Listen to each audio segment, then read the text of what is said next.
You know So what I what mean? do you think the keys are to set yourself up for success?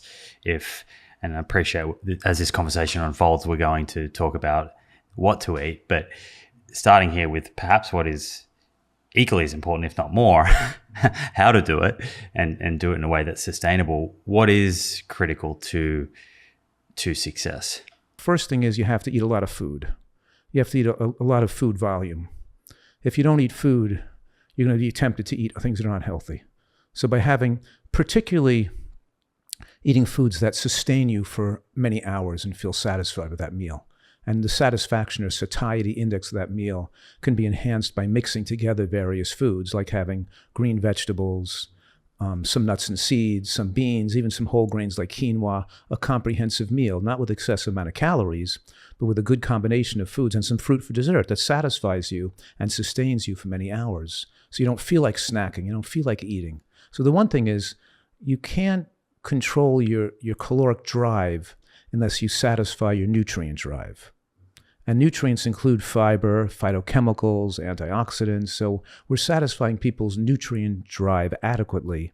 So it lessens their total caloric drive, makes them satisfied with fewer calories. Right. I want to come back, revisit this idea of satiety as we kind of move through this. But I guess what you're speaking to as well kind of describes the problem with consuming a lot of ultra processed foods that are low in fiber and phytochemicals and water, all that stuff. Then you can't control your caloric desires. You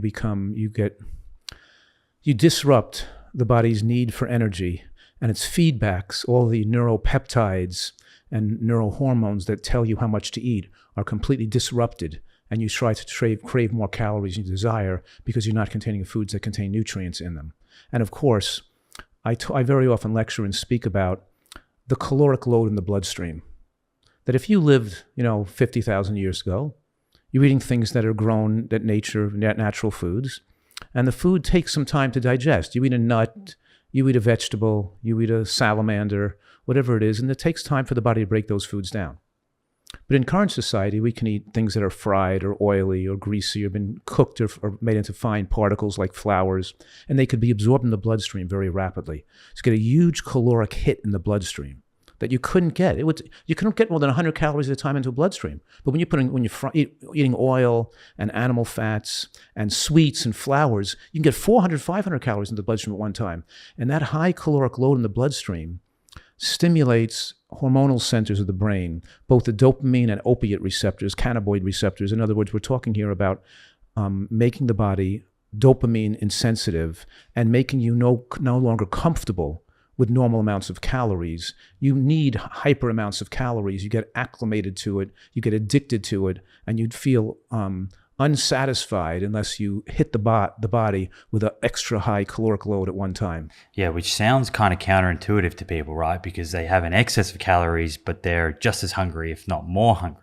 Yes, It's not real hunger, right? But an apple doesn't satisfy them. Having some vegetables, they need something with a more caloric concentration, with a bigger caloric hit, and they're really an addictive eater. They're not eating for nutrients or energy. They're eating to meet their addictive drives now, because the brain gets stimulated with these hyper palatable and hypercaloric foods.